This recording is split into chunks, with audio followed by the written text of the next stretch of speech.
24 জুলাই আগস্টের রক্তাক্ত গণ অভ্যুত্থানে ফ্যাসিস্ট শেখ হাসিনার পতনের মধ্য দিয়ে ভারতীয় আধিপত্যবাদের শেকল থেকে মুক্তি লাভ করে আমাদের প্রিয় জন্মভূমি বাংলাদেশ।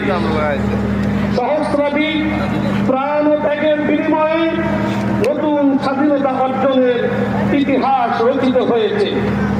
আজকে আমাদের এই মহাসমাবেশ থেকে 5 মে 2013 সালে শাপলার গণহত্যা সহ জুলাই বিপ্লবে 84 জন মাদ্রাসা ছাত্র ও শিক্ষক সহ সমস্ত শহীদদের স্মরণ করে তাদের মাগফিরাত কামনা করি এবং শহীদ পরিবারদের প্রতি জানাই সশ্রদ্ধ সালাম। আহতদের এবং পঙ্গুত্ব বরণকারীদের জন্য দ্রুত সুস্থতা কামনা করি এবং তাদের প্রতি সমবেদনা জানাই। দেশের চলমান ক্রান্তিকালে